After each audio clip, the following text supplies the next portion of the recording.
So welcome everybody to tonight's live stream. So the live stream, as I said earlier on before I was cut off, basically opportunity for you to ask me any questions you like on mediumship and development. And ideally, hopefully we can keep them on topic to mediumship and development.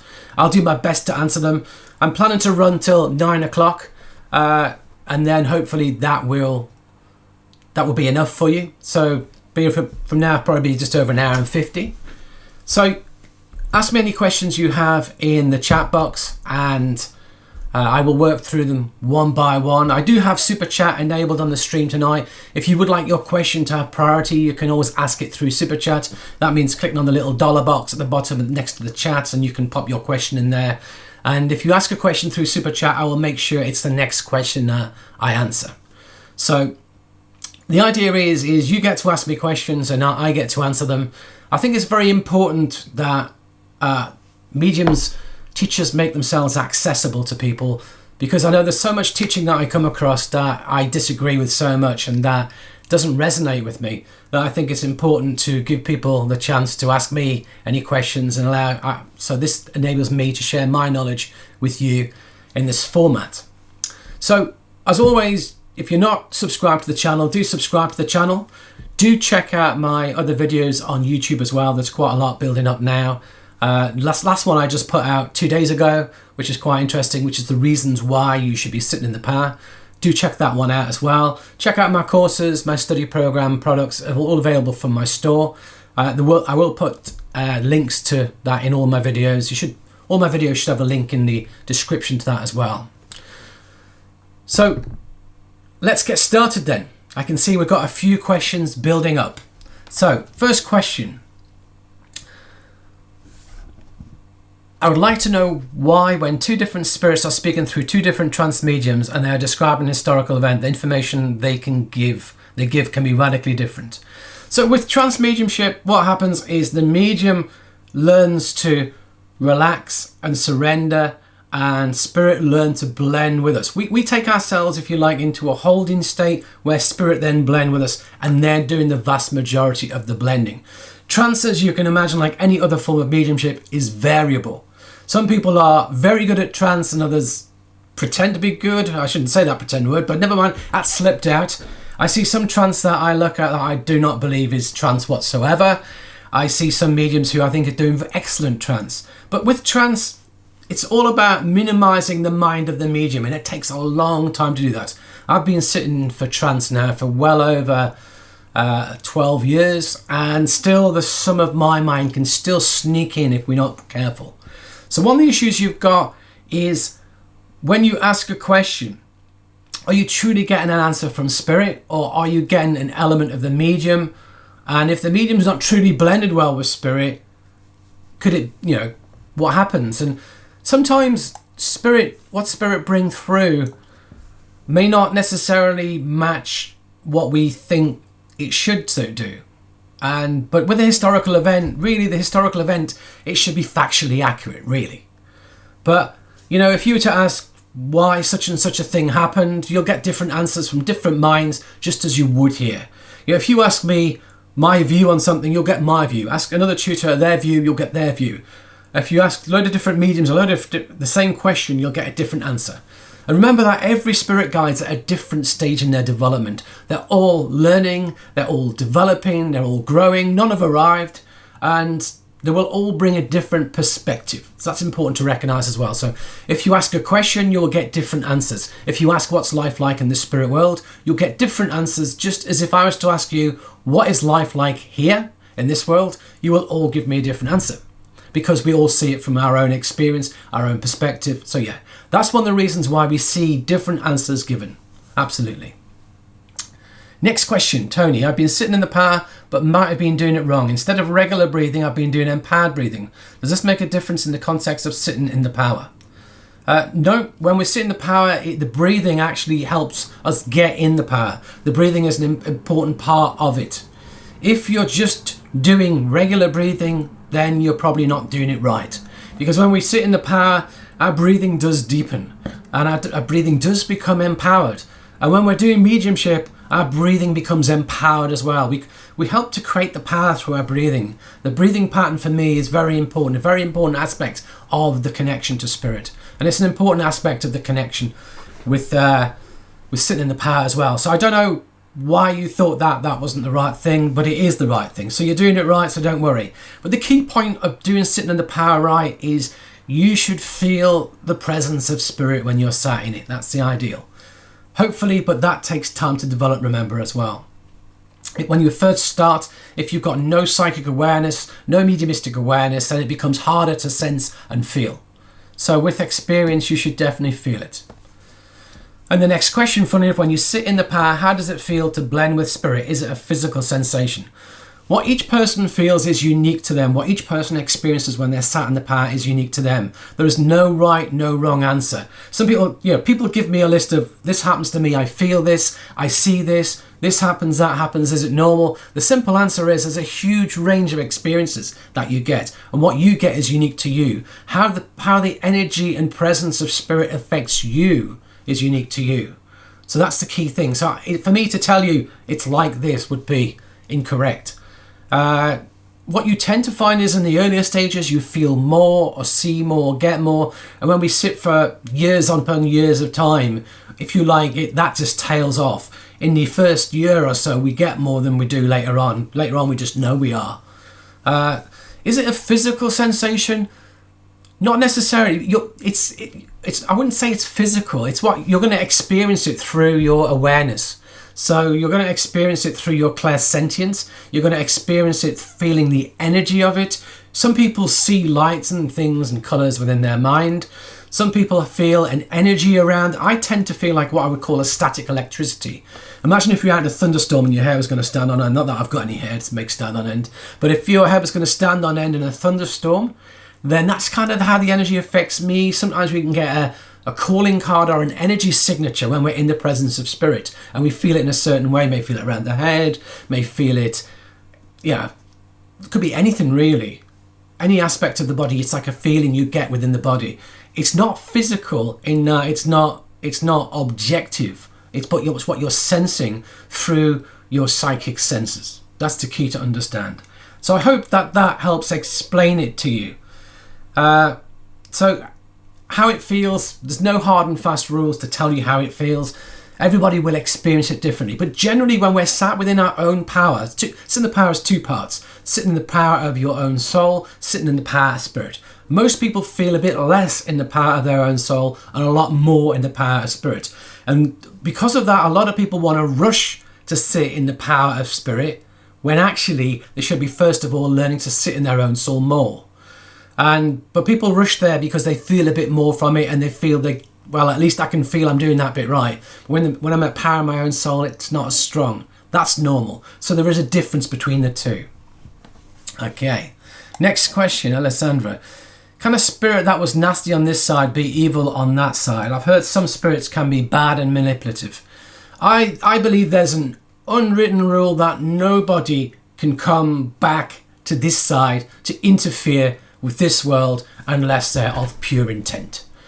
I've been doing mediumship for 20 years. I've never had a bad spirit affect me. I've never encountered an evil spirit. I've never encountered a problematic or manipulative spirit. I've met many people who told me that they have experienced it, but it speaks often more of their own fears. I have a video, Do Mediums Need Protection? I recommend you check that one out on my channel, because for a lot of it, it's the thoughts. It's our thoughts. Something happens to us and we think, is it bad or is it not? And our own thoughts create the determination of is it bad or not. It's just experience. If you feel spirit come close to you and your heart starts pounding and you're getting anxious, you'd say, oh, it's a bad spirit, but it's not. It's just how you're blending and how the energy of the blend is affecting you, how the energy is affecting you. That's the point.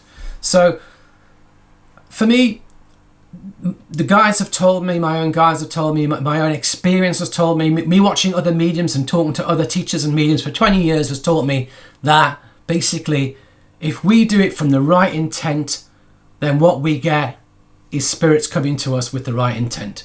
Now, if you want to have a bit of fun and you want to get a Ouija board out and get all your friends round and all get hideously drunk and have a bit of fun, then don't be surprised if you attract to you spirits from the spirit world who would want to have a bit of fun with you as well. Like attracts like, remember. But if you work from the point of love, the point of doing it for the right reasons, you're automatically protected. And it's not that you're not protected if you're doing a Ouija board, but your guides and elders may decide that you could probably benefit from an experience. So they may allow it to happen for you to meet like-minded souls in the spirit world. They're not evil, they're not bad, they just want to laugh like you want to laugh. So it's important to recognize that. So no, I don't believe there's bad or evil spirits that can affect us. Now, if somebody here commits atrocious acts and they go to the spirit world, then they have to learn and progress. But if you like, they're in a quarantine in the spirit world. Someone who commits atrocious acts can't come back to this world to hurt us. If you have a loved one who used to abuse you here, they cannot come back from the spirit world to abuse you. It's blocked. They're quarantined. They're prevented from doing so. I've never had anybody come from the spirit world through me as a medium, or through any medium I've met actually, where they've tried to hurt or be cruel to somebody here. It doesn't happen.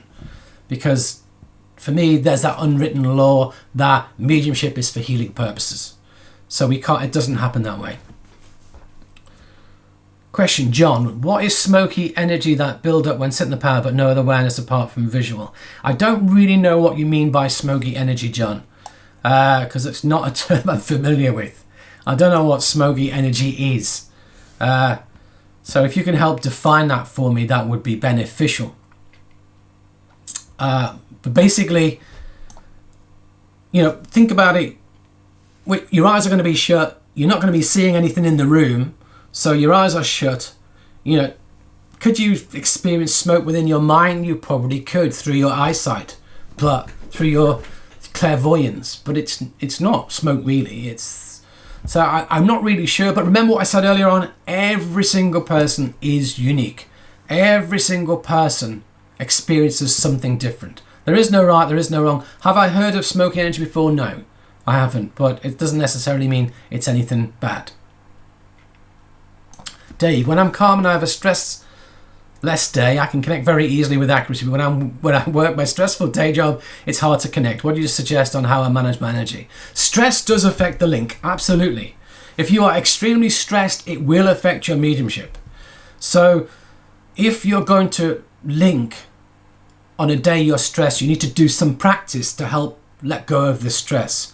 You need to find some kind of stress management techniques and tools. Just a little 5 minutes of just moving and attuning with your own soul and moving and attuning with spirit, just briefly, and visualizing letting go of things, visualizing all of the issues of the day, just releasing and letting go, parking them outside the door. If you go to a church, we often mentally visualize leaving all our stress at the door. It's there if we want to pick it up later. If you're doing online, you could do the same. When you go online, imagine dumping everything that you don't need.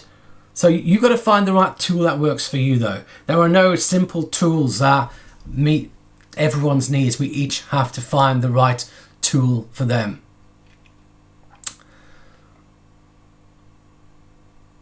So Carol's asked, what's the difference between trance speaking and channeling spirit? In the UK, we don't have channeling. So it's very hard for me to talk about channeling with any degree of authority because A, I don't do it. B, we don't have trance channelers in the UK to watch in close-up. In the UK, we do what's called inspirational speaking, which is where we eyes open and you're allowing spirit to blend with your mind and you're speaking.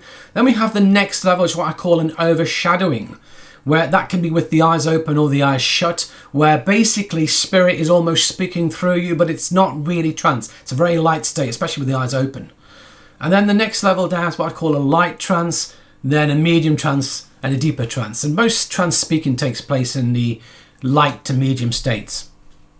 And channeling for me takes place either as overshadowing or light trance. So I don't really call channeling, I call it a form of trance, you see, or a form of inspirational speaking. When I see people doing it with their eyes open, for me, it's overshadowing or it's inspirational speaking, it's inspired speaking. It's not truly trance. But it's hard. So I have myself watched a well-known trance channeler who came to the UK from the States and did some sessions in the UK, and I went to watch, and I didn't feel the presence of spirit at all. And when I left, my own opinion of what I'd watched was like, it was almost like a whole bunch of thought patterns that had been created over a period of time within the mind of the medium, of the channeler. But at the time when they were working, I didn't really feel it was spirit. I actually just felt it was like patterns of thought that had been worked with so often, just coming back and repeating. That's how it felt to me. And I could not feel the presence in the room. So maybe channeling is so light, it's like an inspirational speaking, and it's not a form of trance where we would generally feel the presence of spirit in the room. I don't know. So that's my experience with it. Deborah, would a famous spirit you did not know and isn't family come through for a medium based solely upon your having a fascination with that spirit and currently are reading a bio on that spirit's life? Do you want my honest answer? No. My gut feeling is no way. Why? You know, we would all love to talk to somebody famous, but it's not going to happen because they'd be everywhere at once. Why would they want to do that? Spirit come back to be with their loved one. So I know of mediums who brought through famous people but didn't realise who they were initially when their loved one was present in the room. I've seen it. I've been in the room when it's happened, when people in the room have known famous actors or actresses, and the person said, you know, I just keep getting this actor in my head, can't get them out, and said, that's who you've got. Really? Wow. Because the person knew them. But, you know, if someone comes to me and says, I want to sit in, I want you to bring John Lennon through, no chance. I'd send them away again. If someone came to me and said, I want you to bring forward Gordon Higginson for me, no. Now, I have brought Gordon Higginson through myself, actually, for before I even really knew who he was. I brought him through for a medium at the Art of Divinity College who's now in spirit, who knew him very well. And I didn't know who I had. And he told me afterwards who I had, and he told me afterwards the evidence was excellent. But I didn't know it at the time. So again, it's better if we don't know who we're bringing through. Absolutely. So if it's not your family, would they come to you? There's no realistic reason why they would. It doesn't make sense. They've probably got much better things to do in spirit. Even if you're reading about them, would they come through to you? Not really. No. You know, loads of people claim that it happens, but I don't think it really does. A lot of it is within the mind. And if you're desperate to have someone come through to you, that's within your energy, your aura. A medium linking can pick it up psychically. In fact, one thing they actually did, which was a very fascinating study, was that they created thought form, living people who were thought forms, who weren't actually real, who the person believed that they were real, had read lots of information about them, and a medium was able to pick up upon from a person's aura the thought form of that person who was fiction, and bring through some of the information that that person knew. Now that tells me that they're working through the aura, and I believe that is how it would work in this scenario. If someone says to you, oh, you're reading a book by Paramahansa Yogananda and I've got Paramahansa Yogananda here, no, I don't think so. They're picking it up from your energy field and they're using their own knowledge of it to bring the two parts together. That's my own opinion on it. Other mediums may differ. Everyone's mileage may vary with that, but I don't personally believe famous people come back to us in that way. It doesn't, you know, otherwise as mediums we could just come and hear from a famous person from spirit, and hey, I know some mediums who say, oh, you know, if you come for sitting with me you can talk to Winston Churchill or whoever, and it's like, it's crazy. It doesn't make sense. Now I'm also extremely analytical and skeptical when things like that happen. So do you know what, if someone's telling me they're bringing through somebody, they're gonna have to prove it. They're gonna have to. I'd be the person who would send one of their loved ones there in disguise, under a guise of a different name, and actually see if they come forward and see if they can get some ultra specific information they would know to prove it. And I would argue that it wouldn't happen, personally. But that's just me. I'll stop there. That's probably not the answer you wanted, Deborah, but there you go. Anastasia. Aren't we always blended with spirit, since we ourselves are spirit and made from one source? Is blending with spirit shifting to a higher self or shifting to the original source? No, we're not blended with spirit because we live upon the earth. we live in a dense physical world. And because we live in this physical earth and we associate ourselves with the physical body, what happens is we believe ourselves to be us. This person with this limited lifespan. Yes, we have a soul, but most of the time we're not connected to it. It takes effort to go and reconnect with your soul. It takes effort to reconnect with the source from whence you came. If it was easy, we'd all be wandering around connected to our souls saying, I'm eternal. It doesn't matter how I live this life because I'm eternal. If we knew everything about who we really were, a lot of people wouldn't live this life the way they were meant to. You're meant to be, if you like, distanced from it. You're meant to be, to some degree, separated from that truth of who you are as a soul. When we reconnect with it, we gain glimpses. When we reconnect with the God or the divine or the great spirit or that spirit realm, we gain glimpses and recognition, but we don't gain the total knowledge. We only get that when we leave behind the flesh, when we leave behind the physical, when we leave behind the clay. That's when we get all of that proper. So the second part of your question, is blending with spirit shifting to our higher self? No, that's blending with the soul.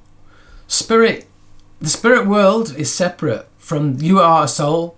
Are you a part of the spirit world? Well, your soul is, but technically we function separately from it. So when we're talking about blending with spirit, we're talking about moving our awareness to the spirit world. And the original source, if you call that God, that again is like another level within the spirit world. So we have the spirit world, which is the levels within spirit where spirit people function. And then we have the divine, which is, if you like, a higher level above that, a state of spiritual progression.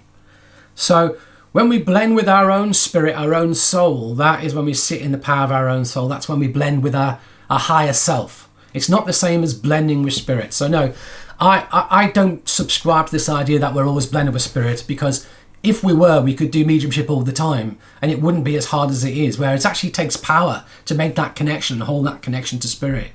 You know, I see good mediums who run out of steam after an hour and a half. So it shows me that there's something that makes it happen. We can't stay connected all the time. So yeah, that's what I say. So Omar, you said you've sent money via PayPal, but your super chat did not show up. I appreciate any donations through PayPal.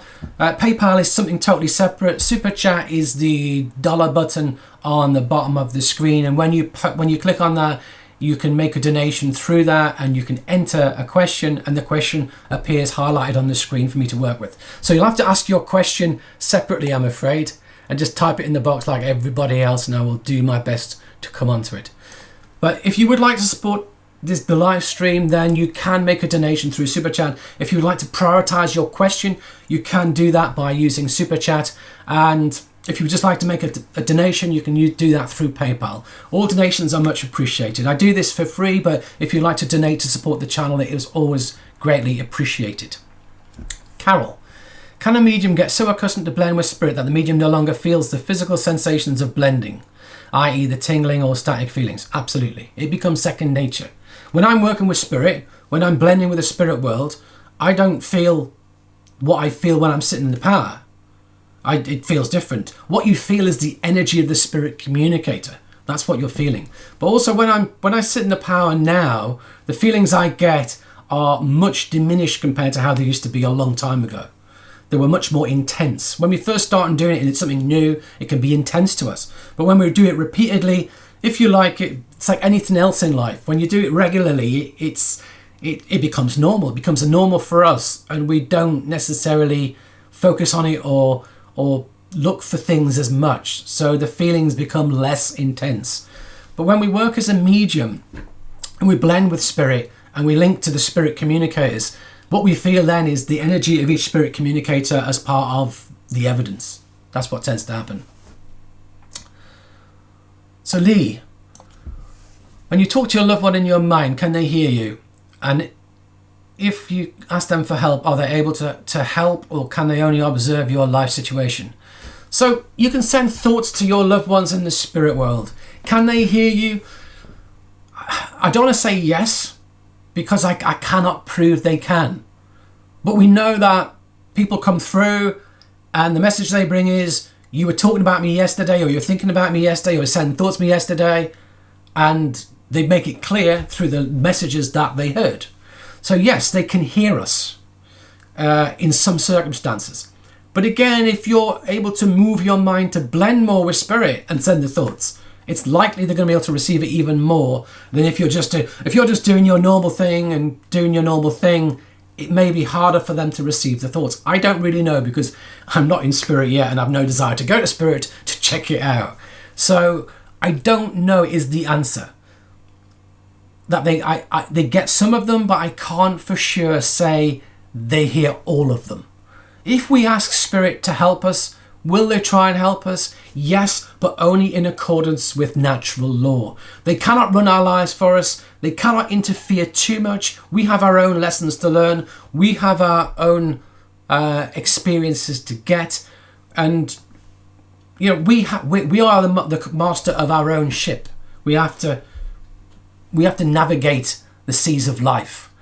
Your own loved ones could help inspire you with thoughts, but they cannot change the world to meet your desires. We have to, you smoke and you ask your loved ones, stop me smoking. No, you've got to stop yourself smoking. They might inspire you that you'll benefit a great deal from giving up smoking.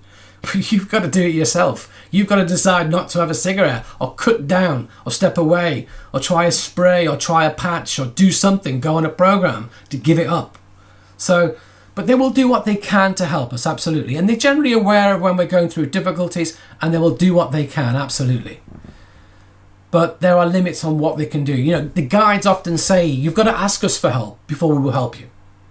So the guides say that. But then they say, and even if you do ask us for help, what we can do is limited by natural law. We can help inspire you. We can help give you ideas within your mind. But ultimately, you've got to do the behavior. Okay, next question.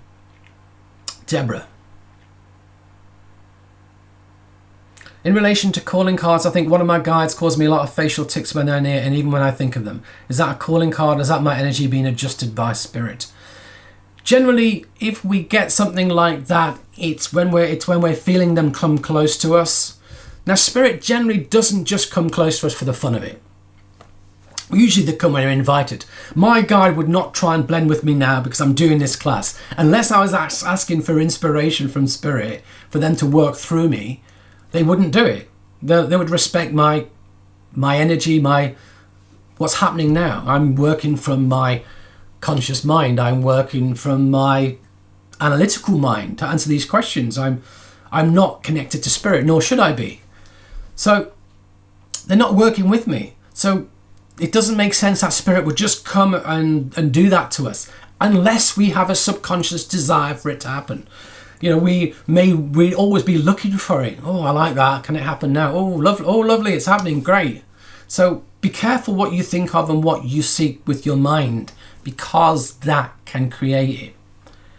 So is that a facial tic or something like that? Is that something that can be created by spirit? Absolutely.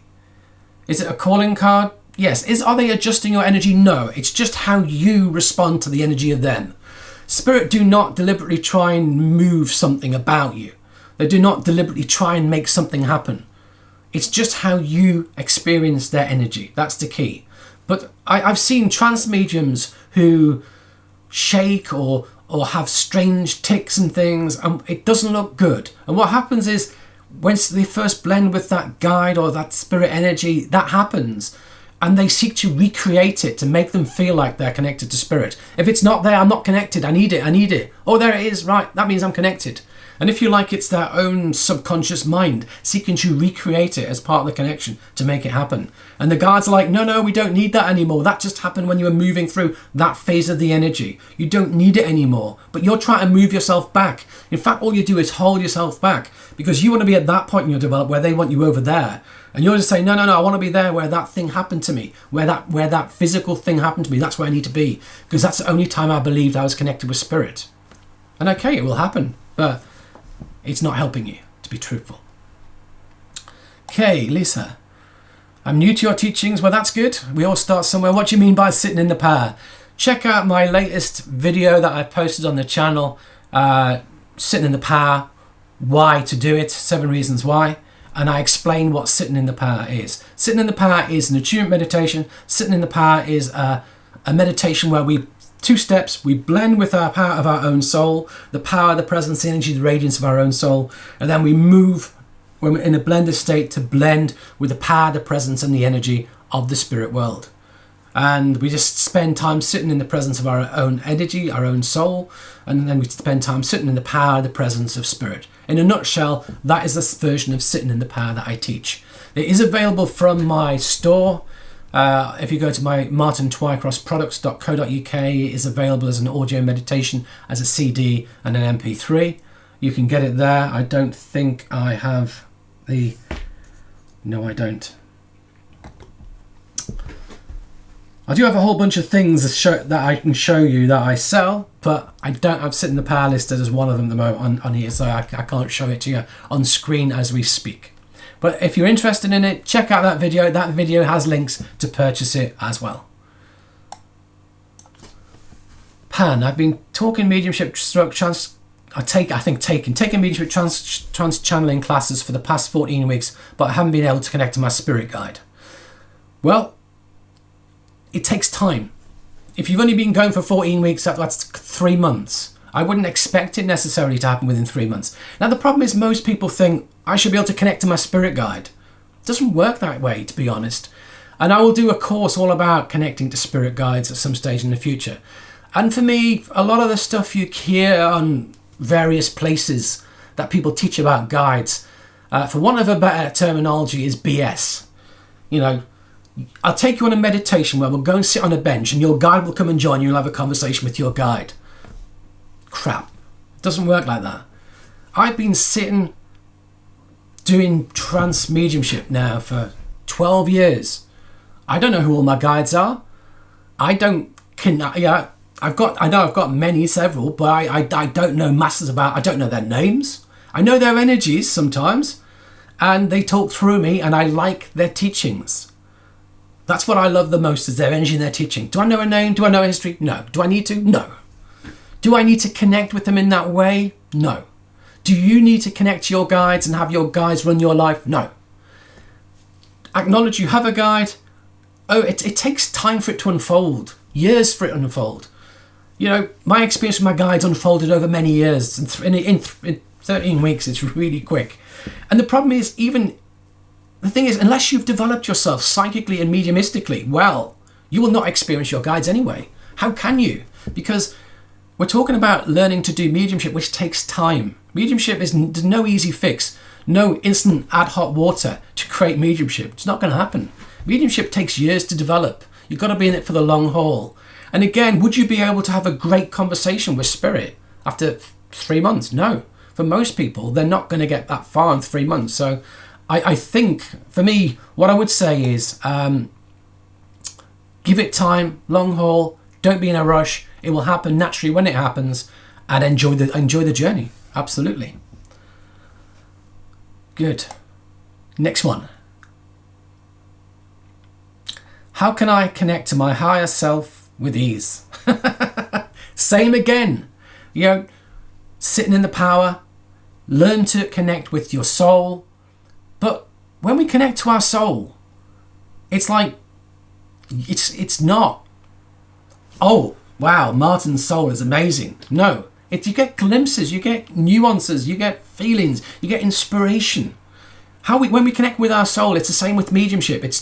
We're getting these ideas coming from it. It's inspiration, thoughts, ideas come. It's not like I can have a conversation with my soul and my soul will tell me anything. Now, I could get to the point where I can channel my soul. When we're doing trance, what can come through from the soul. What can come through from a spirit guide. I can channel my soul to a degree. And I believe many people, when they're doing trance initially in the early stages, may be channeling their soul. But how to do it with ease? I don't know if anybody can do it with ease, to be truthful. How to do it, it's going to take you time. Absolutely. Absolutely. Again, we can't rush these things. You know, can I get a very strong connection with my soul? I can get a connection, but I wouldn't say it's strong. So anyway, that's what I mean. So John, you clarified for me, smoky energy shimmers if I open my eyes, same as I perceive my own aura, but a distance from me, often in a column like sun rising from a fire. So yeah, I guess you mean like that shimmery energy. Yeah, I understand what you mean now. And when we see the aura, we don't generally see the aura as bright colours. For me, it is like in the UK we used to have an advert, Ready Brick, where everyone had a glow around them, a strange little glow close to the skin, and that's kind of how it's experienced. It's experienced as a glow, and it's quite hard to differentiate, but it's subtle, very subtle. When we learn to look at, if you look at someone against a white background and you kind of like relax your eyesight and blend and just shift and move, and sometimes you can start to see this energetic shadow around them, this glow around them, and that is seeing the aura. And yeah, I understand what you mean now. And yeah, I think that can happen. Again, that's the energy affecting you, and it can affect the vision. It can affect, if you like, your clairvoyant vision, which then superimposes it upon the room when you open your eyes. But when you bring yourself back to complete normality, that will probably disappear. But in your altered state, when you're more connected and attuned to your clairvoyance, that's what's happening. It's the energy. So I understand what you mean. And is that normal? It's normal for you. Have I heard of other people experiencing something like that? Yes. Now that you mention that, now I know what it is. Yes. Manners. Can your spiritual knowledge help in your mediumship? Yeah, any knowledge you've got will help in your mediumship, whatever that may be on. If anything you know about, spirit can use. So spiritual knowledge, anything can help you. Absolutely. So, for example, I know a medium who used to be a funeral director. And when they're working, may still be a funeral director, when they're working, they bring a great deal of information about the funeral and the funeral arrangements. And I think I don't really know an awful lot about that sort of stuff, but that's not my job. But that is that person's job. So because it's their job and they understand lots about it and they have a professional interest, they can give a great deal of detail about it. And spirit will show them about it because they understand it. So any knowledge we have within our mind, they can use. Absolutely. I trained as a hypnotherapist. I did studies in psychology and things like that. And when I'm doing sit-ins with people, I often get shown the reasons why this person's behavior was the way it was, and the defense mechanisms they were using, the Freudian defense mechanisms that come in, because that knowledge is within my mind, and I can explain it to the person that they're showing me this and explain, it all makes sense now. I see. Okay. And so spirit will use whatever knowledge you've got. Spiritual knowledge, any knowledge. Tony, if you could physically meet one of the great mediums of the past, what would you ask them? Quite simply, I do not know. I love lots of mediums of the past. Many of you will know I did a course on the great mediums. Let me just see if I can show you one. So I do have a number of courses, one of which is Great Mediums of the Past. There's Meditation and Sitting for Spirit, Spiritual Self-Development, Confident Medium, and Fundamentals of Mediumship. Great Mediums of the Past course that I did, that one, I looked at Gordon Higginson, Estelle Roberts, Helen Hughes, Morris Barbanel, and Harry Edwards.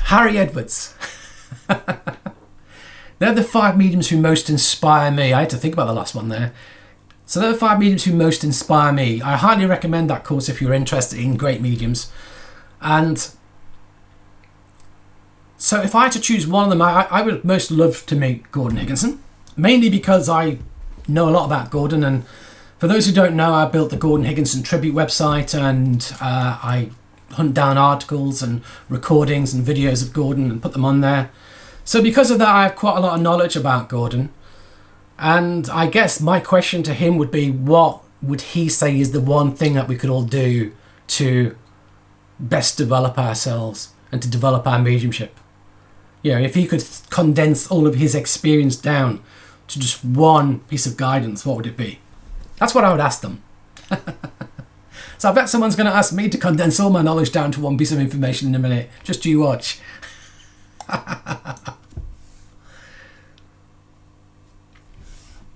So the video and sound, they're out of sync.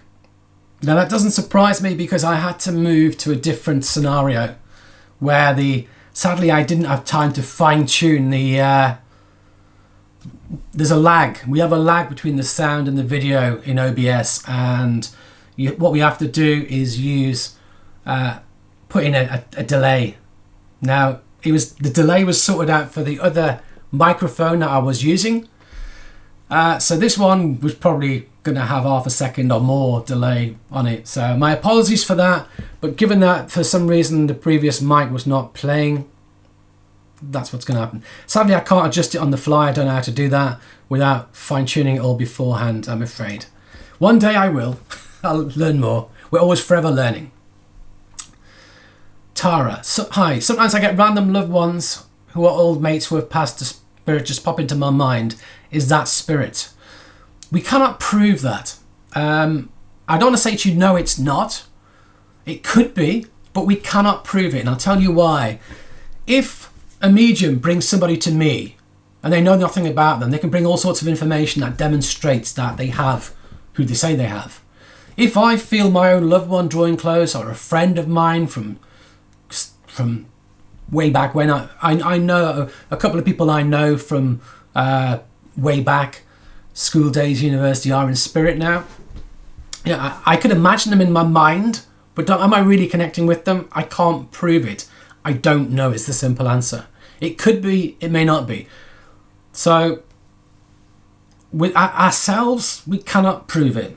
So, and again, it depends upon your degree of experience. It depends upon how much development you've done. Sometimes spirit can draw close to us and we can get a sense of them and feel them.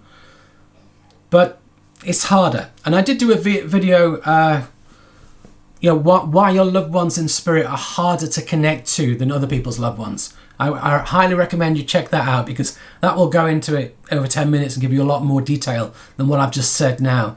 But the problem is it's very hard because our own needs get in the way, our own desires colour it. So there's a lot of issues in the mix. Our own imagination can even create it with our own loved ones in spirit. My imagination could create a link with my mum quite easily if I allowed it to. So it's not easy, not easy. And the next question, you said in the video your own loved ones coming through was not likely to happen. I didn't say it's not likely to happen. What I said is it's harder for us to bring through our loved ones, and it's harder for us to prove it. That's the point. This is what I was saying before. Yeah, am I aware of my own loved ones? Yes. But can I prove it really to myself? Absolutely, categorically, not so easily. It's hard to do evidentially because I know all the information about my loved ones. I know how they think. I know the kind of messages they would bring to me. So because of that, my own mind clouds and interferes with it. I would much rather have my loved one come through somebody who I don't know. Somebody who doesn't know them. Somebody who doesn't know me.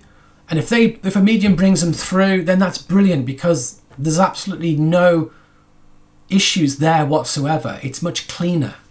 But I regularly feel my own loved ones around me. So it's not impossible. However, when it comes to the message and why they're there, that's when it becomes problematical, because my own mind easily colours that, interferes with it, creates it. So all we can do is just feel their presence. I've had some coming through to help me explore mediumship. Can it be they woke me up? I don't believe they would wake you up, but if you're interested in mediumship, they may support you in that journey. They may support you to try and encourage you along those lines. But I don't believe that our loved ones can awaken a gift within us. I don't believe our loved ones can suddenly give us a gift. We've got to unfold it from within ourselves. All mediumship is self-development. It's unfolded from within. Events in life can trigger it. For example, the passing of my own mother triggered my own mediumship. She didn't create it through passing. She didn't say, I know what I'll do. I'll die and Martin will get mediumship. No, absolutely not.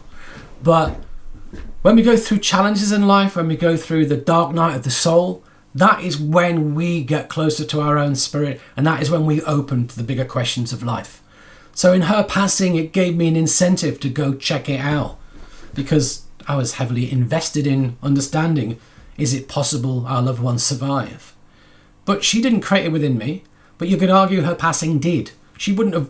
I'm sure she would have preferred to stay here for a lot longer than she did, because she passed quite young. I'm sure she would have preferred to have been here for another 20 years rather than going. So it's not their choice, you understand. So I hope that helps make you helps you understand that a bit better. So, but if we're developing mediumship or interested in it, they can help us with that. They can be a part of that. Absolutely. Maria, I'm more of a clairvoyant. Do you have any suggestions or exercises to develop clairsentience? Now, some people will tell you, right, you know, you're clairvoyant, to develop clairsentience, do this and you'll get it straight away. No. Our mediumship unfolds the way it's meant to unfold. It unfolds in a natural way. So generally for most people, clairvoyance unfolds first. Then we start to move between clairvoyance and clairsentience. In my own case, and many other cases I know of, clairsentience then comes up, clairvoyance goes down. And so it moves forwards. And we're going through different phases depending on where we are in our development. You know, but also to be clairsentient, you've got to be connected to your emotions. If you're emotionally inert, for example, I know some people who have had difficult experiences in their childhood who totally isolate themselves from emotions, don't do emotions, emotionally inert. For them people to do clairsentience is an absolute challenge. And my advice to them is they've got to learn to open to their own emotions. They've got to learn to become more emotional in this life and more emotional in their connection with people in this world, never mind the spirit world. Because if you're not connected in this world, you're not going to be so easily connected to the spirit world. Similarly, we've got to be open to feelings within our body. We've got to be open to sensing and feeling. Because if we don't do that, then how can we be open to sensing and feeling things that spirit superimpose upon us? We can't. So do you see what I'm saying? I hope that makes sense. So can I give you a simple answer, a simple suggestion or exercise to develop clairsentience? Not easily, no. There are exercises we can do, and in my course, Getting Better Evidence, I talk about that, and also in my previous course of Fundamentals of Mediumship, I go into that as well with different exercises we can do to help us with our psychic senses, our clairs. But fundamentally, how your mind works really determines what clairs function at that moment in time. And where you are on the stage of development really determines what you're getting through the clairs. So there is no easy quick fix, even though I know some people will tell you there is. I don't believe there is personally. But definitely, you know, look for it. Look for it as spirit that you'd like to develop it, but give it time to unfold and learn to work with your emotions. Learn to work with physical sensations within the body, because that's what it uses. So I hope that helps. And Sheila, thank you very much for your donation through Super Chat. That is really appreciated. All donations are much appreciated. As I say, you can donate through Super Chat. You can donate through PayPal Me. If you want to support the channel, do subscribe to the channel on YouTube. You can also check out my courses, my products, and my study program. I showed you before a few of the courses.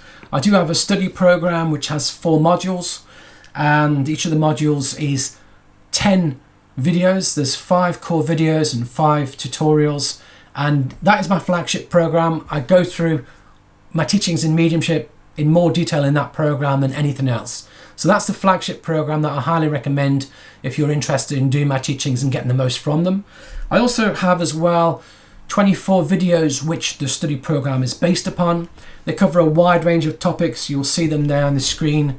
Mediumship class series 1 to 12, and then there's 12 special topics, all available from my store. The special topics aren't necessarily covered anywhere else. Some of the mediumship class series there's a little bit parallel with, say, classes 1 to 5 is very similar to Fundamentals of Mediumship, and Getting Better Evidence does cover class 6. So let me come back to the main screen for you. Okay. Next question, where are we?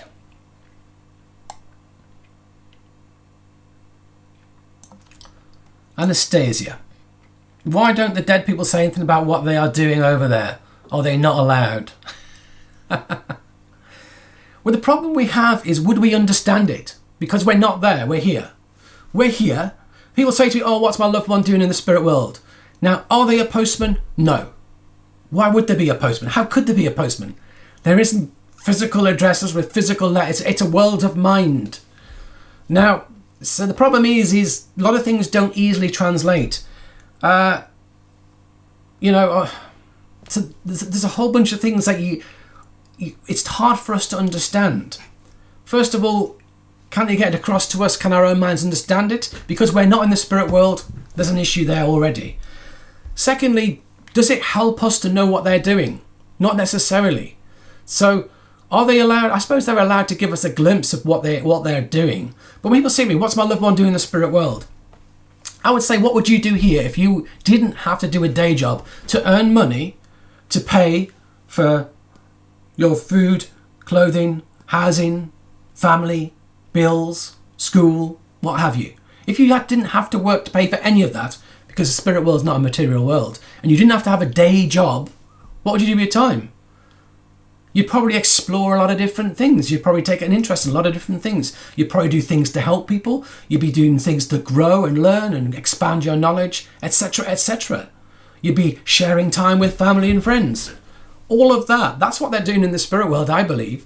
That's what everybody does in the spirit world. But we choose what we study. We choose what we do to help ourselves progress. We choose what activities we want to do. Yeah, if you had a fascination with an activity here, you could do a parallel in the spirit world as well. So that's what I believe. So think about that from the perspective, if you didn't have to do a day job, then that will help give you a clue to what they do. But they don't just do one thing. Like here, we define ourselves by our job. But most people have a job, they have a family, they have a relationships. They're a mother, a father, a grandmother, a grandfather, a son, a daughter. You have your friendships, your groups of friends. You have all these different environments in which you work, and you're a part of all of it. And when we define ourselves, what are you? Oh, I'm a teacher. That's very limiting. That limits your life into just a tiny statement. The spirit wouldn't want to do that to us. They wouldn't want to limit who and what they are for us. So it's not that they're not allowed. I just don't think that we necessarily comprehend all that they wish to tell us. And there's more things they wish to focus upon. They want to help us with our lives here rather than with what they're doing there.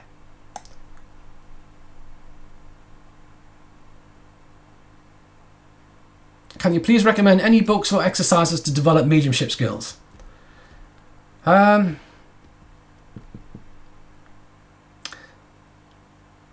Now, my course in mediumship study program does include a number of exercises. The first exercise I recommend everybody does is sitting in the power. Then you need to learn to connect to the spirit world. There's various exercises we can do once we're learning to work with mediumship. Are there any books I recommend? I recommend a book by Harry Edwards, which is an excellent little book. This one here, A Guide for the Development of Mediumship. Very hard to get actually now, sadly. But it is part of Life in Spirit by Harry Edwards. It's a chapter of Life in Spirit. So if you can get Life in Spirit from the Harry Edwards Healing Sanctuary, you can get that. There's a book by Janet Nahavik, Where Two Worlds Meet, which is good. Some of the Gordon Smith books are good. I'm currently writing my first book, which I'm hoping to get out by year end. Praying to get out by year end, so I would recommend that book, obviously. Within my own teachings, I do recommend various exercises. But for me, there's no real, here's a book of exercises. That doesn't really necessarily exist in that way. So again, as I said to you, there's no short easy solutions. It's just showing up, staying with it, giving it the time, making it happen. Okay, Lee, is sitting in the power a passive experience, as in follow the breath and feel your body from within, or am I meant to use my imagination to push my energy out of my body? So when you're sitting in the power, you blend, we go touch the spark of divinity within, and we expand our awareness, and we push out our energy. Basically, I imagine it to blowing up a balloon. When you blow up a balloon, and you blow it out, and then you pinch it with your finger. Blow it out, pinch it with your finger. So you push out your energy, and then with your mind, you're holding it. And you push it out again, and you're holding it. And then if you get distracted, the balloon goes. And so we go back in, we do it again. So we're using our mind just to pinch the balloon and hold it. But generally on the out breath, I'm imagining myself expanding. Is it passive? Of course it's passive. We're not looking for anything when we're sitting for spirit. But it is active in that you're having to concentrate to make sure you're staying blended with, first of all, your soul, and secondly, with the spirit world. So when you find yourself drifting and you've lost it all, you've got to go back and connect. That's the active part of it, is always staying connected. Does that make sense? But once you've imagined your energy growing and growing and growing and growing, then you're not trying to blow it up still more or hold it, but then you're just with your mind staying blended with it. And you lose it. Okay, we go back and build it. So I build my own energy, my own power. Then I hear a car alarm go off outside, and it's like, oh. And then I sit, okay, back in I go. We keep building. Okay, hold it, stay with it, attune with it, stay with it. Oh, did I leave the gas on? Whoosh, gone again. And so it goes. And then we build our own power, we blend with the spirit world, and then we lose it again. And we go back, we reblend with the spirit world, and so it goes. It's a disciplined meditation like the Eastern traditions where we have to stay up with focus, and the focus is the attunement. I hope that helps. And I also want to say to Keith, thank you very much for your kind donation. Okay, yeah, I agree. So yeah, that's true. When I switch slides, you can't hear a word I say. No, because at the moment, the sound is only on the main screen. The other sound that was crackly, that was causing the problem, is set up for every single slide. So when I switch slides, I'll shut up and I'll talk about it again. Okay, I've got you. Thank you for letting me know. Very helpful to know that. But this is the fun of the technological problems we have. Okay, next question. Where are we?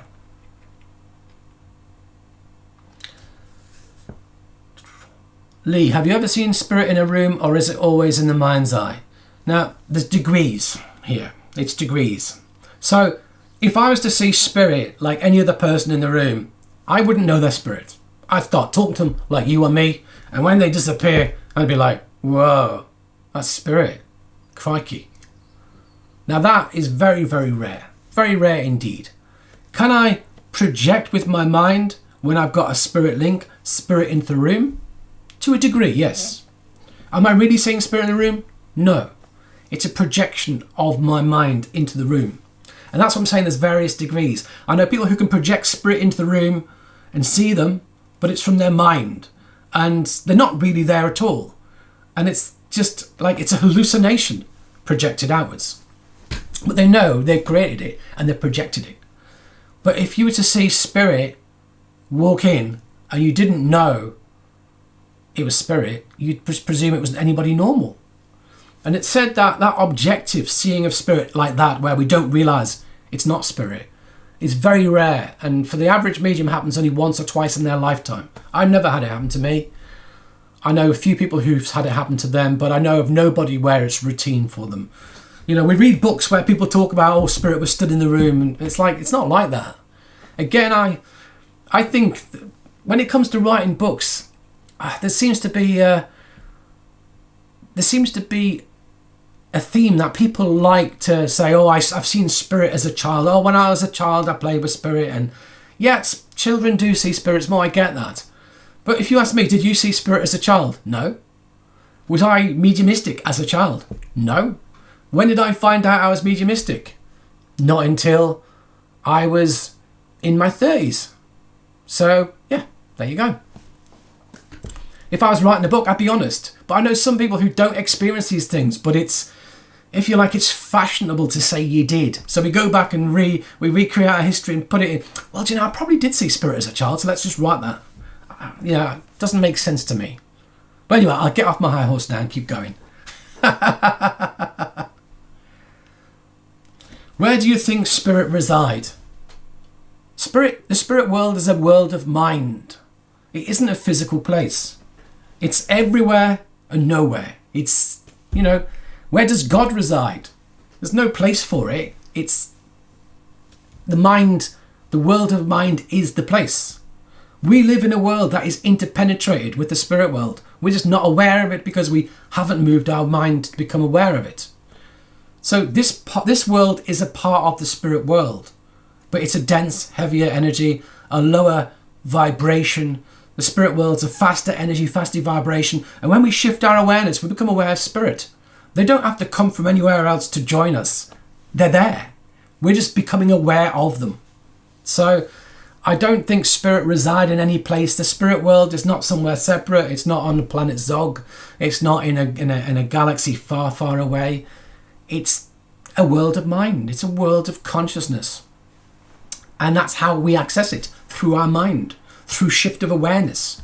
So it's everywhere. So we haven't got to go too far to find spirit. Wherever you are, the spirit world is only an attunement away, only a shift of awareness away. That's what I would say.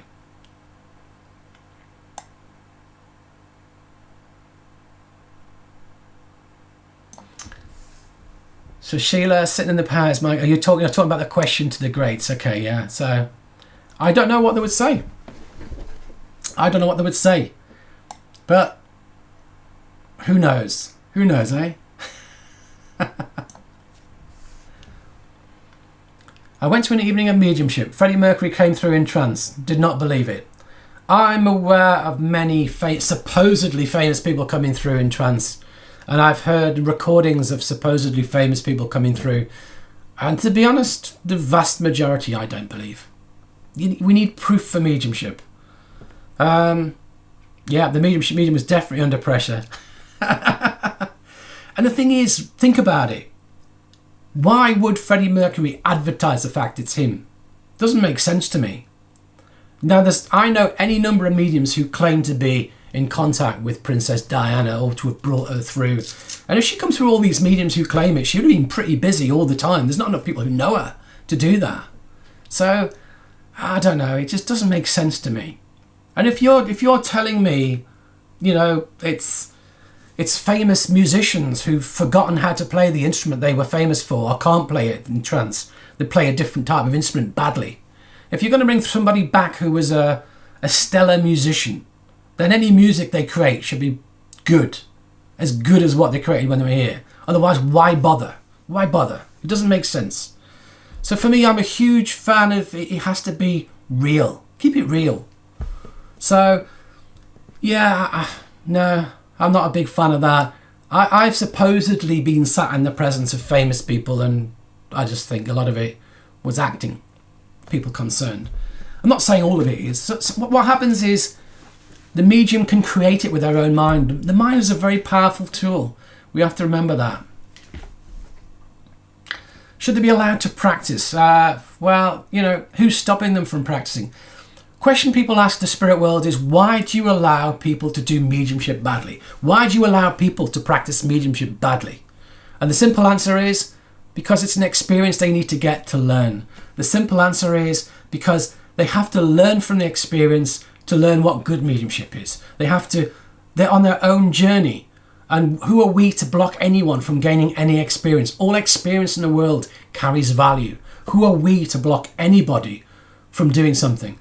And you know, mediums who don't work well, every now and again, they may be in the right place at the right time to deliver a really good message from spirit and to really touch a soul and help a soul. And if they help one soul with one good message, that's good enough. If that's one good message amongst a sea of dross, that one message is good. That's what spirit wants. But if they can improve so that most of the messages are good, that's really even better. And if they can improve to where almost every message is really good, that's what we want. Absolutely, that's what we want.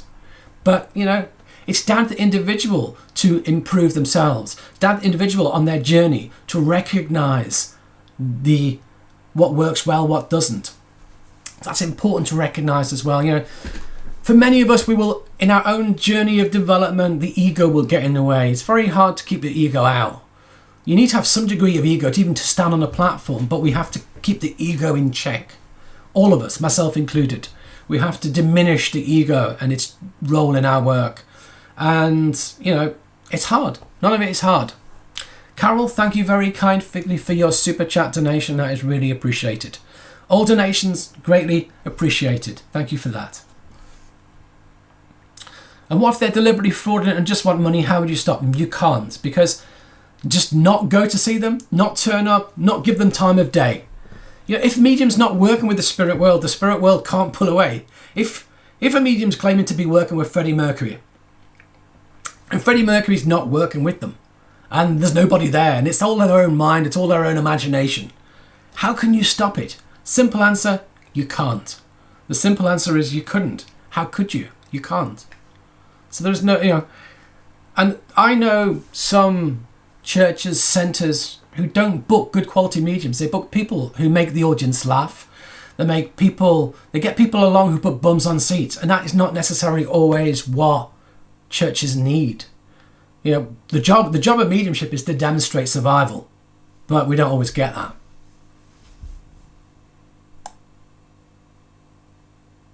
Jennifer, I went to see a fortune teller. Are they legit? Well, I haven't been to see a fortune teller myself who's given me my fortune, so I don't know. There may be one who is legit, but I've not met one yet. But I don't go seeking them out, to be honest. Again, can somebody tell you your fortune? Not really, no. Can the spirit give us our future? No. So I've got another video on the channel. Can spirit tell us can a medium tell you your future? And the answer is no. And spirit don't want to tell us our future. The reason being is it's for us to create it with our own actions and thoughts. It's not for them to interfere to that degree, remember. Now, a psychic can tune into you and look at what's happening in your life and say, if you continue doing X, Y, and Z, this is what's going to happen. Yeah, I get that. I see that. When we're working as a medium, we can see that if sometimes a message comes forth from spirit, if you keep doing what you're doing, something might happen. Yes. And it's not rocket science. They're not seeing our future. But say, for example, you do a lot of drugs and you take a lot of risks and you've had some near misses. If you keep doing that over time, it's probably only a matter of time before something really bad happens to you. And you may find yourself even in the spirit world. Now, a psychic can pick that up tuning in. Whoa. And also spirit can come and say, look, based upon what's happening and based upon the things that have happened to you, we'd really like you not to do that. But again, it's always your choice. They can't tell your future. But sometimes what happens is somebody will give us a glimpse of future potentials, which we believe to be reality, and we choose to create them. Got to be very careful with that. I know a lady who's in the spirit world now, bless her, who used to run a church. She got cancer. And week after week, mediums would tell her when she was going to die. And she died before the prognosis was she might get a few years. And she died well before that, because week after week, mediums kept telling her she was going to die. And it used to anger me so much, because what are they doing telling her she's going to die? Nobody has that right to do that to anybody. And, that's why I'm so passionate about the ethics and responsibilities of mediumship, because we should, and nobody knows. Only the Great Spirit knows when it's your time to go. Nobody knows. A medium cannot tell you that. It's not possible. And so we've got to have the discipline to know that this is not coming from spirit. It's her fear. Her fear is she might die. And you just go psychically, tap into her fear that she might die soon and give it back to her. Wrong. So yeah, not good. Not ideal. So yeah. So, do I think fortune tellers are legit? I don't think anyone can tell you your future. I think people can give you maybe a tiny glimpse in places, but there's no guarantee it'll happen. It's only, that's kind of like the future potentials based upon what's going on in your life. Someone comes to me, and if they've got a strong ability in an area, you could see a potential where that ability is being used. And you could give a future with that in it. But only if they choose to develop it and work with it and use it. That's the key. Next question, Tony. How do you build confidence? I'm keen to learn, but the thought of standing on platform gives me the jitters. Now, funnily enough, I do have a course for that. The course is The Confident Medium. Let me just pull it up.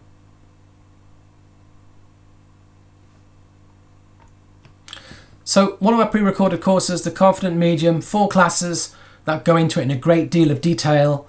And with confidence, a lot of it is psychology. With confidence, a lot of it is we need to have positive thoughts. We need to do positive self-talk.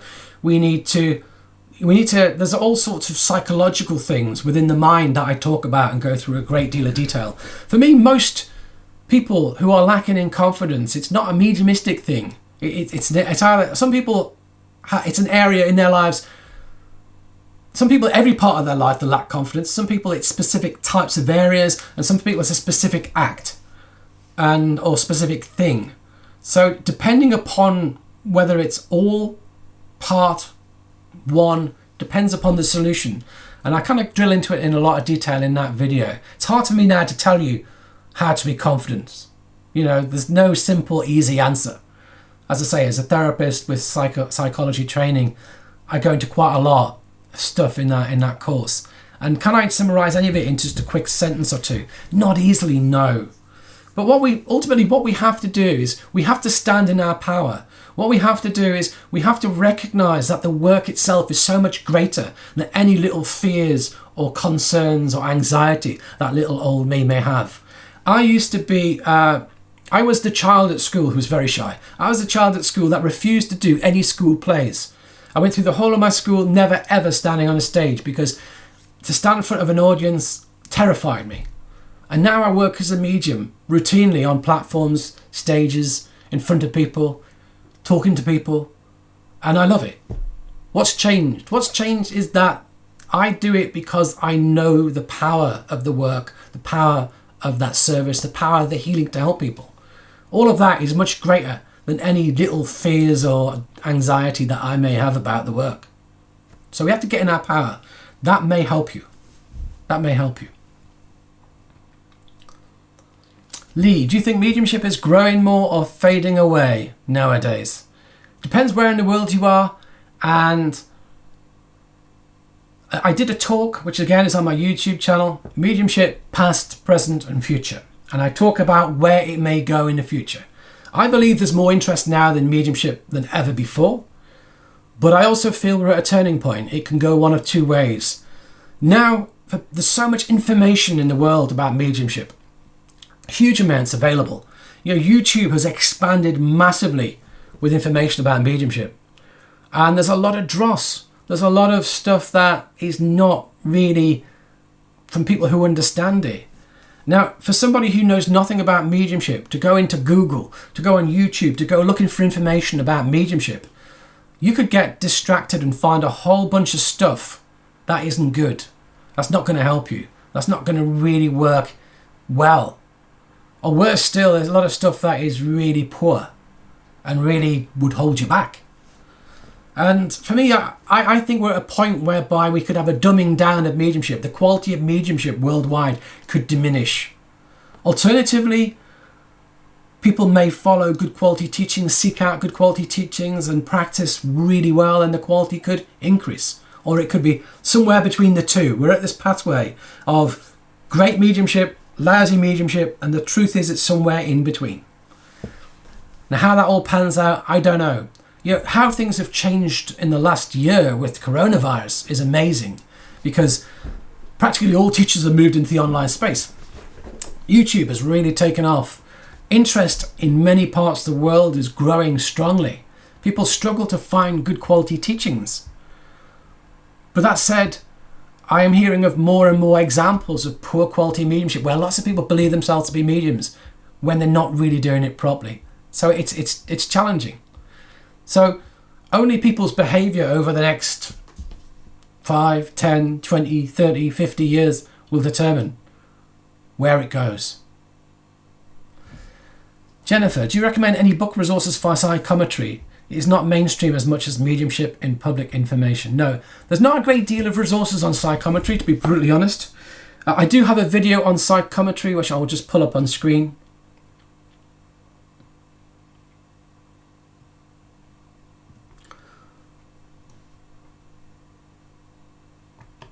So yeah, one of the special topics there is psychometry, working with psychometry.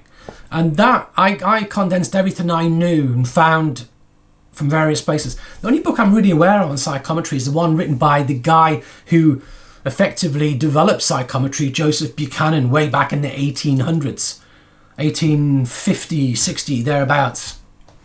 It was almost around the same time as modern mediumship developed, actually. And his book is good. So, but again, it's not an easy read, it's of its time. So a lot of what I've learned about psychometry, I condensed into my video working with psychometry. So I would say the best resource I can think of psychometry is my own video, to be truthful. I also look at how psychometry works and what the different theories are behind it. And so that's quite interesting. I never ever come across that taught by anybody else. And when I teach a topic, I try and do as much research as I can, put it all back together and condense it into a 2-hour video and put it out there. So yeah, I highly recommend checking that out.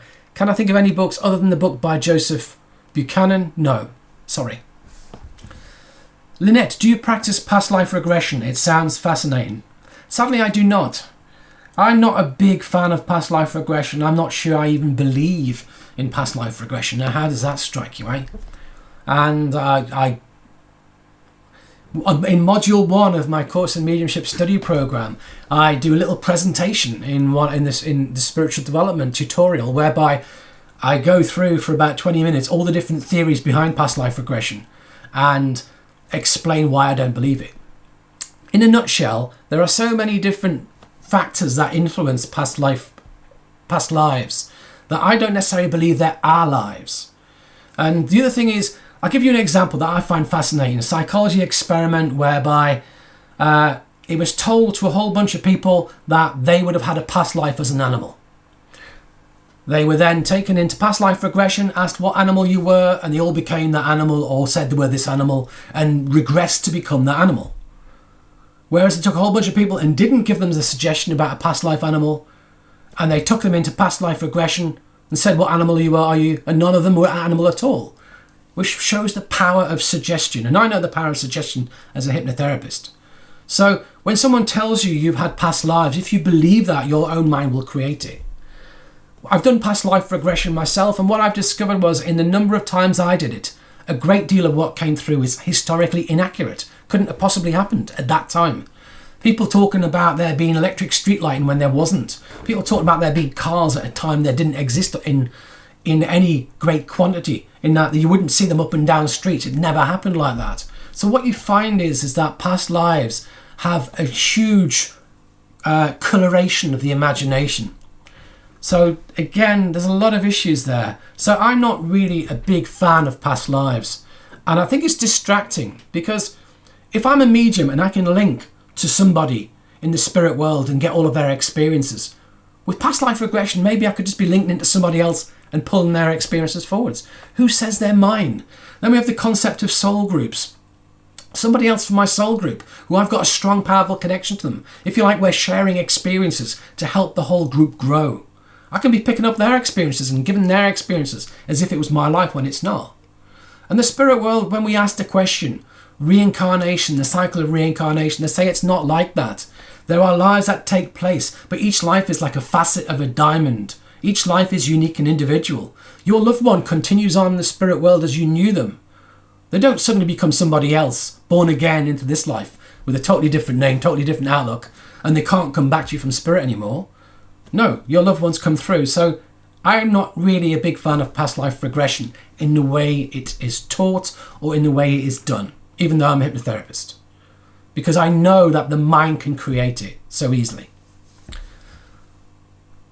Okay, so how are we doing for time? Half an hour left, so I've got a few more questions.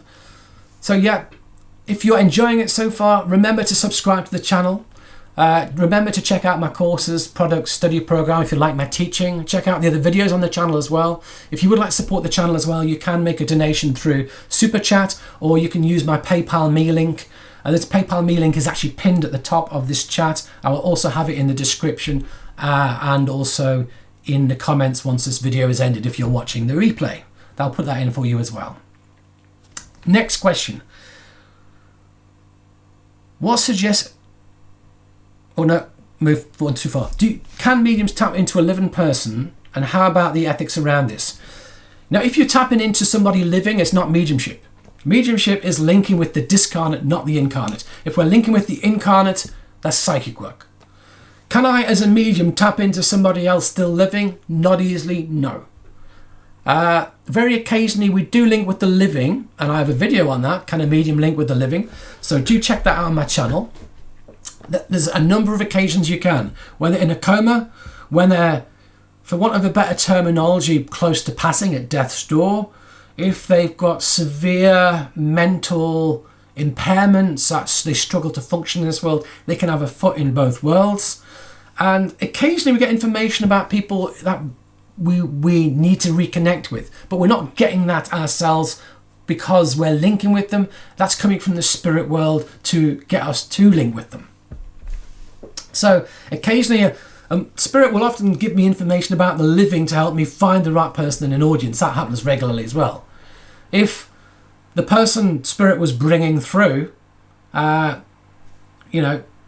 if I was struggling, if I was going to get them through, and the person in the audience probably wouldn't recognise them because they don't know a great deal about them, they may give some information about somebody the person does know, and they'll say, but they're living. And then I'll say, okay, who's giving me this information? I become aware, I become aware of a different information, which I give. Oh, I know who you've got now. And they're talking about my mum. That's my grandma, but I didn't know much about her. But all the information you've given me is about my mum. But those few things you've said about grandma, yeah, I understand that. So what the spirit are giving information about mum to be recognised. So that can happen. Absolutely. So check out the video on how to, about linking with living persons. But can I link with somebody living and do mediumship and get information about their energy? Not easily, no. And the thing is, I don't believe that you can just come over to me and probe my energy without my permission. It's not going to happen unless someone comes to you for a reading. And that is the ethics of it. You shouldn't even be trying to do it unless you're invited to do it. Absolutely. Okay, next question. What suggestions do you have for a medium who's given readings for years and self-developed until the past few years of classes? So I'm not sure I understood that. What suggestions do you have for a medium who's given readings for years and self-developed until the past few years? How does one get more consistency in their readings and not stall? I'm not quite sure what you're saying in the question. I don't quite understand it, but I think what you're trying to say is what suggestions do we have someone who's given readings for years, but then maybe they're stalling and their consistency is no longer there? Our mediumship is forever changing. Our mediumship is always changing. It's a big challenge. I did a video as well called Mediumship Getting Worse. 7 reasons why your mediumship may be getting worse, which I highly recommend you to read because I think that's kind of the answer you need if you haven't seen that one. And basically our mediumship is forever changing. So we've got to forever evolve to do to keep up with it. If we don't, it becomes challenging. And we have to, if things start to stall or change, we have to change what we do. If we keep doing the same old thing, your mediumship will plateau and possibly even get worse. We don't lose the developed gifts we have.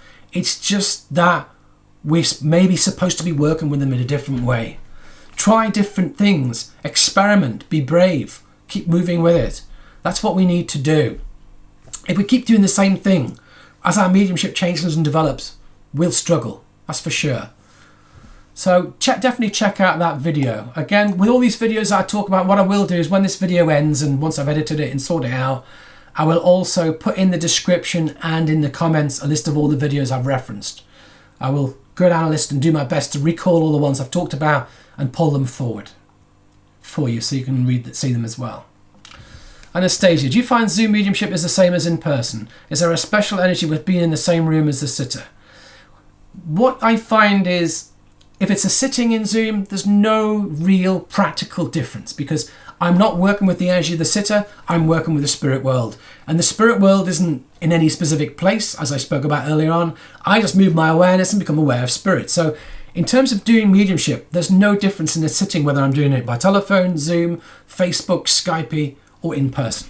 The only thing that is different is when you're doing it in person, the responses are a bit easier to see sometimes. If you do it on the phone, you have to wait until they say yes or no. If you're doing it with a video feed, you can look at them and see their video feed. But if you're doing it in person, you do have the energetic presence of the person in the room, which helps with the responses primarily. And if you're doing the message, you can pick up some information psychically from them as well that will help you with the message. So you have a stronger psychic element in person. However, with platform mediumship, it is different on Zoom versus in an audience, in a church centre. It's different with Zoom because you don't have the power of the audience. The interest of the audience in what is happening creates a power which feeds into your own power. And when we're doing it online, most of that is vastly diminished and you don't get it in your room because it takes place within the room, you see. So mediums working online, doing demonstrations are highly reliant upon their own power. I know loads of mediums who've told me, I don't like working in Zoom. I struggle to work in Zoom. It doesn't work for me. And what it means is they're highly reliant upon the audience energy. And in Zoom, when that audience energy is diminished down to next to nothing, they struggle more. That's the key, you see. So if we built our own power, it doesn't matter whether we're working in Zoom or in person. We can work well if we've built enough power to work from. However, when you're working in front of an audience and lots of people and they're giving you lots of good energy, that's an extra boost, an extra turbocharge to your mediumship. That's the key.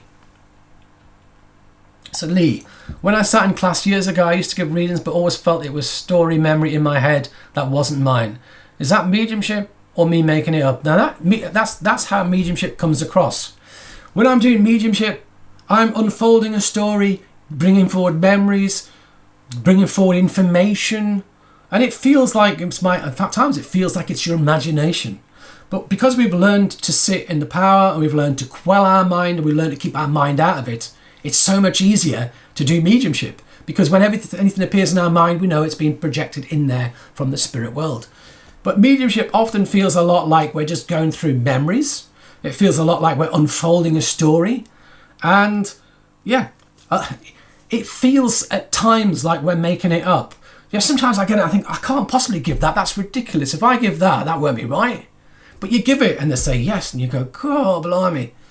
Because you think that must be my imagination that is so wild, and you give it and it's like, no. I remember I gave a link where I had a motorbike going down the aisle of a church towing a coffin. Because the guy was a biker, like a Hell's Angel biker, and I thought, no church would allow anyone to drive a motorbike down the aisle to the front with towing a coffin. But that's exactly what happened at the funeral. And it's like, oh my God, so you think it's your own imagination, but it's not. So yeah. That's how it works, Lee. Absolutely. Sheila.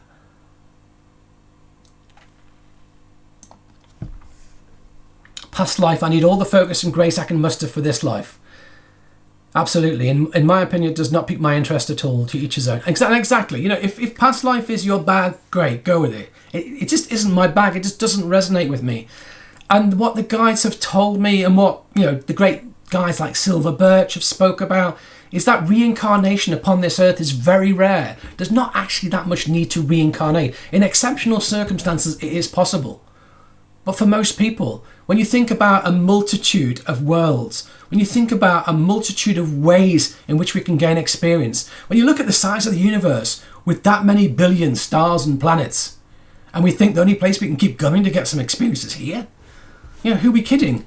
We live and when you look at the physical world, the spirit world is vastly superior to it in terms of potentials. So there are billions of planets physically, but in the spirit world, there's even more. So why would we keep coming here? It doesn't make sense to me. It really doesn't. So there you go. I'll get off my high horse. Sorry. Lee, do you think seeing a medium is good for helping with grief, or would it become unhealthy if done too many times, as in not being able to move on? Absolutely. So seeing a medium is incredibly helpful in the early stages of dealing with bereavement, provided the person is in the right place to deal with it. Some people come to readings and they're not in the right place, and the reading doesn't help them. If anything, it can actually make things worse. But then, if you're really grieving for your loved one and a medium reconnects you with them, then you want to go and see another medium, or see that same medium and just keep having them all the time. Generally, I won't let someone come back to me for another reading for 6 months. And if they comes for 6 months again, I feel this is becoming unhealthy, I'll extend it to a year. And I recommend they go to see other mediums. And I know many mediums who think the same, but I have come across people who are grieving, who've lost someone very close to them, who are desperate to reconnect, who've gone from medium to medium to medium to medium and spent thousands or tens of thousands of pounds on seeing mediums, spending almost every day going for a sitting with a medium. And that is incredibly unhealthy to them in terms of we need the space to move forward, to progress through the grief stages, to move through that bereavement process. Spirit wouldn't want us to constantly be going to medium after medium. That's not what they would want. It's hard, it's difficult. So yeah, so I agree with that, yeah. So in the early stages, it's incredibly beneficial, but if done too often, it can hold us back. Absolutely.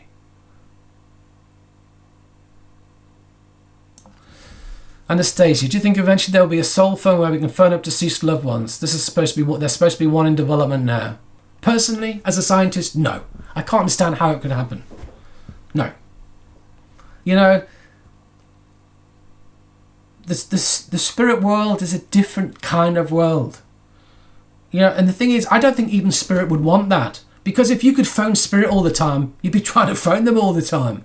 The spirit world, we're not meant to be connected with it 24/7. It's not meant to be that simple, in my opinion. I believe, you know, we can link with the spirit world, but it's not meant to be a daily occurrence. It's not meant to be something you just do all the time. Again, it would stop us living our lives here. So, yeah, I know people talk about a soul phone, but my own opinion is I can't see it. I can't see it. You know, people talk about EVPs and things like that. Again, when I listen to a lot of EVP, I just don't hear it. I don't. If you take EVPs without the translation and listen to them and play them to people and say, what does that say? The vast majority of people wouldn't get it. It's kind of like people hear something but then put the caption and people then say, oh yeah, that's what they're saying. But I'm not. It doesn't really work for me, EVP neither. Just so I know it does for some, and if it's your bag, that's wonderful. But for me, again, I don't really get it.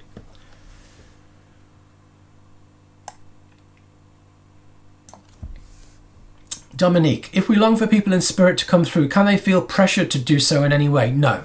It's always their choice. It's up to them whether they come through. There is no pressure. They will be aware of our desire for them to come through, but it's always their choice. It's always their desire to do that. Yeah, so their choice. We can't force anybody to come through. We can't make them feel guilty to come through.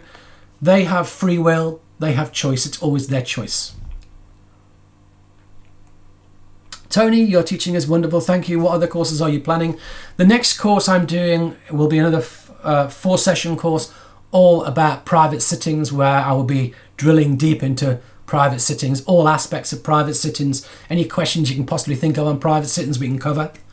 And then the one after that, I'm going to be looking at platform work, platform demonstration work, and going into that in a great deal of detail.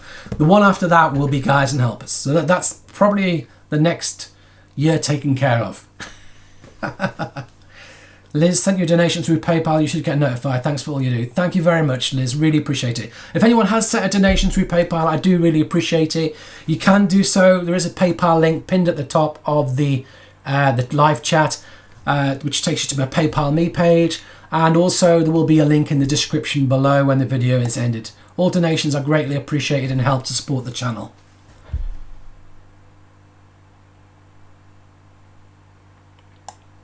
So Carol, your understanding of past life, it could be ancestral memory in our DNA.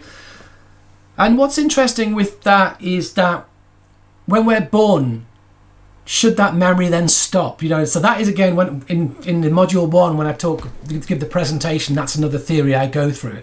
But again, I don't believe that to be the case. Again, because when you think about it, the ancestral memory should stop at the moment of your creation. Because that memory was created to then, but then from that point onwards, the memories are carried forward for you. So, you know, are you bringing through people's memories? Yes, you could be, absolutely. But think about it. If you can work as a medium, you could bring through your family's memories, other people's memories, your guides and helpers' memories, someone from your soul group, anybody.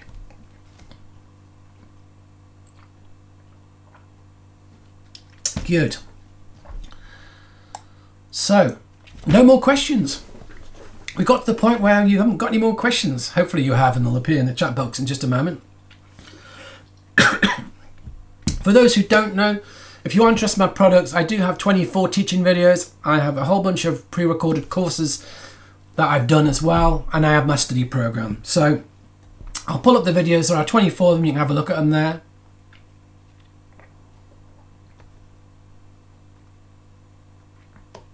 If any of those take your fancy, do check them out. They cost £12 each as downloads. Each one's about 2 hours long, so yeah, there's a lot of content there. Also, the courses, usually each course is 4 2-hour classes. Some of them have meditations as well. There's a whole bunch of them. I'll pull up on screen for you there.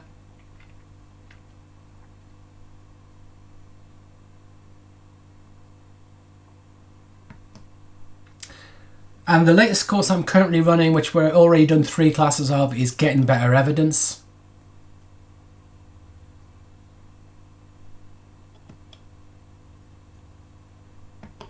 I do highly recommend that Getting Better Evidence course. Even though we're a little way into it, all the classes are recorded and you can catch up. Do I do private readings? Very rarely, Lee. I have so many commitments on my time. I struggle to squeeze them in, to be honest. Every now and again I do them in person in places like churches and things like that. But I generally don't offer online readings. I have a huge waiting list of people who would like them from me.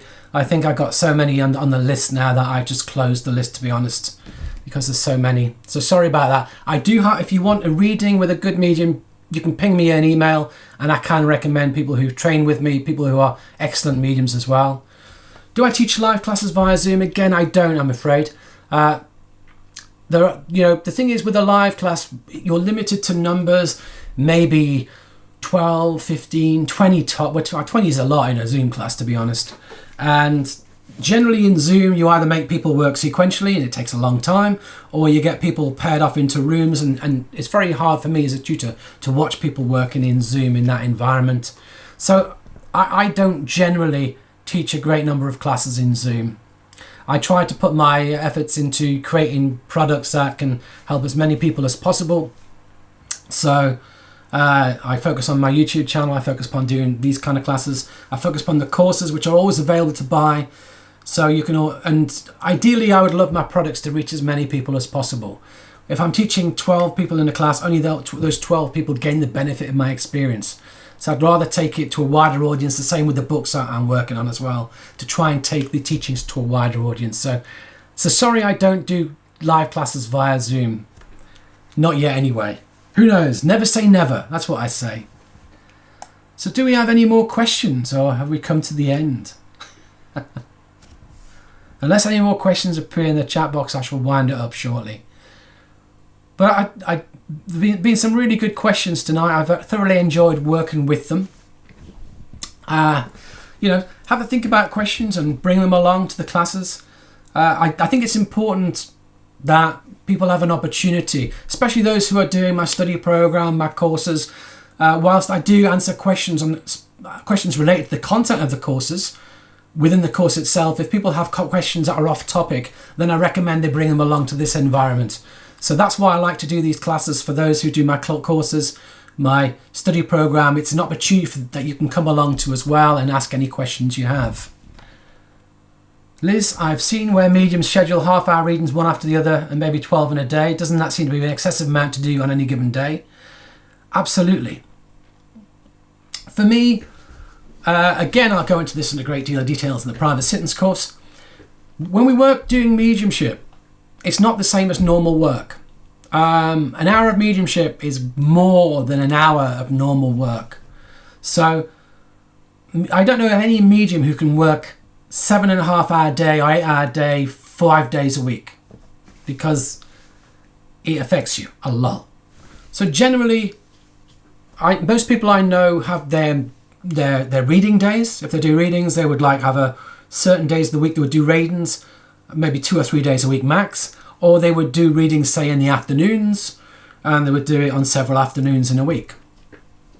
Some mediums will have a gap between their readings, which I personally work on a 45-minute reading booked on the hour, because that means if I need to go over a little bit, I have the freedom to do that. It means that I don't feel under pressure on the clock, and it helps to manage the process. If you have a centre where you've got a waiting area and so on to manage it, that works quite well back to back. But if you haven't, it can be a nightmare. If you've got nowhere to put people and they're backing up, it's not good. So I think it's always nice to have a little gap between your readings if you can manage that. Again, how long to do a reading for? I have a video on that. And some people do them for half an hour, some people do them for 45 minutes, some people do them for an hour. But there's no need to go more than an hour, generally. So again, there's a video on the timing of private sittings that I put out that I highly recommend you watch if you're interested in that as well. But definitely try and do 12 half-hour readings in a day, back to back, would be excessive. You need time off for lunch and breaks as well. You know, it's even if I do in a church in a day where you'd be doing readings back to back a lot, you still want time off for good behaviour for lunch and breaks as well. Because it's tough on the medium, it is. Lisa's asked about the certification program I offer. Let me just quickly show you the modules from that. The study program is called.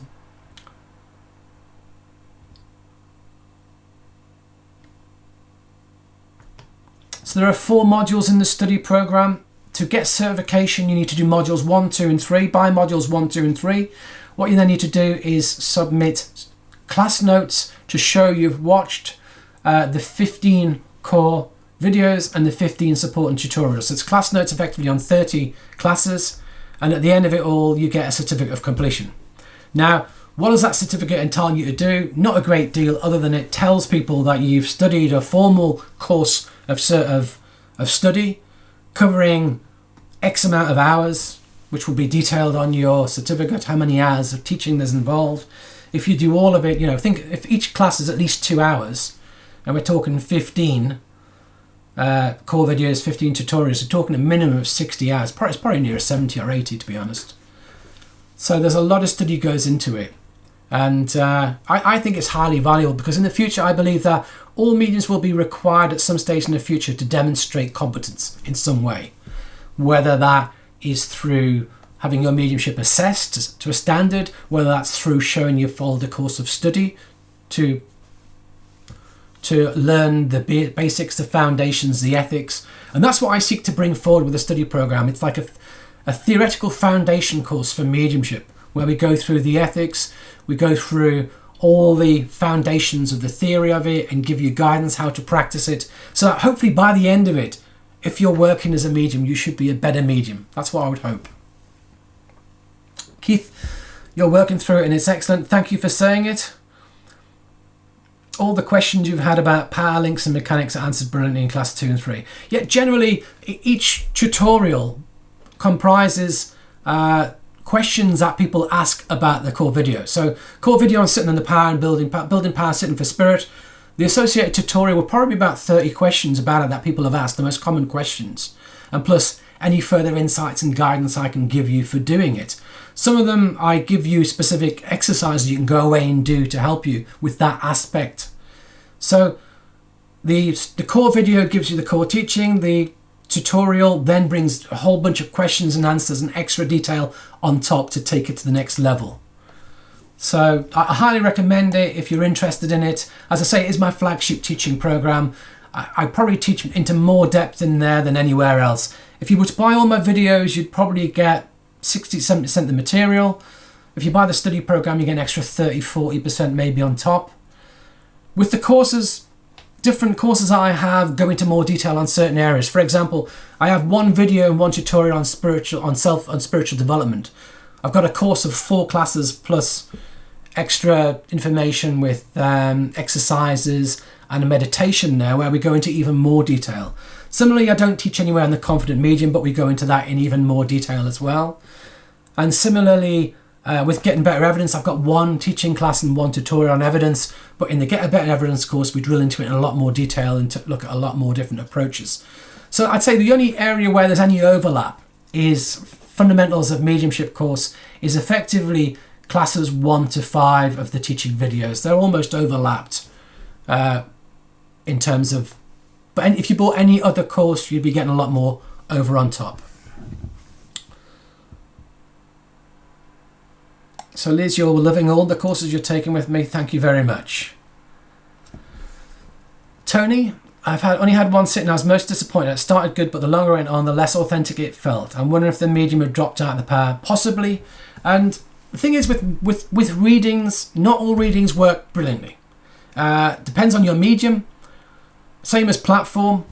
if a medium works on platform, they might have a flyer 1 in 10. They might be pretty good in 50% of them, and they might be fair average in 3 out of 10 and lousy in 1 or 2 out of 10. You know, there's no hard and fast rules. Some mediums might be lousy in all of them. Some sitting mediums may be lousy in all of them. When I do sit-ins, generally they work reasonably well. I remember I was working in a church one day, and somebody, one medium, 2 of their 5 sit-ins didn't work. And I remember thinking to myself, God, I can't remember any sit-ins of mine that have never worked. And at that point, ego crept in. The little ego came on my shoulder and said, well, my sit-ins work. That very next sit-in, I couldn't get a thing for the person. Couldn't work psychically, couldn't work mediumistically. There was no reason why. And I believe Spirit said, ego comes in, let's teach him a lesson. So yeah, it happens to every medium that it doesn't always work. And there's varying degrees of it not working. So yeah, all I would say is, if you've had one reading that didn't work as well as you would like, keep trying. Seek out good quality mediums who are reasonably well known as a quality medium. I highly recommend the Arthur Findlay College tutors. All the Arthur Findlay College tutors have been assessed as mediums. You can't work there unless you're a medium of a certain caliber, certain standard. So I know they offer readings through their website at the moment on Zoom. Check them out. And again, if you want to contact me, I can offer you the name of 1 or 2 mediums who I know of who are very good. You may be able to book readings with them and hopefully get a better result. But definitely, it doesn't always work. There's nothing worse than you really getting excited about a reading and going to see a medium or having a reading online with a medium, and it doesn't work as well as you would like. I know how disappointing it is, and yeah, it happens. And for the medium, when it's not working, it's quite frustrating as well. Absolutely. So I get that. I see that. So I think I've got to the end of the questions there, and we are coming to time. I was aiming to end at 9 o'clock, and there's a few minutes to go. So again, I appreciate you all coming. I appreciate you bringing all these questions. As I say, if you're not subscribed to the channel, do subscribe to my channel. Do check out the other videos on the channel. As I say, there's a lot of content building up on there now. Do share the channel with your friends. If you're in groups as well, you can recommend the channel.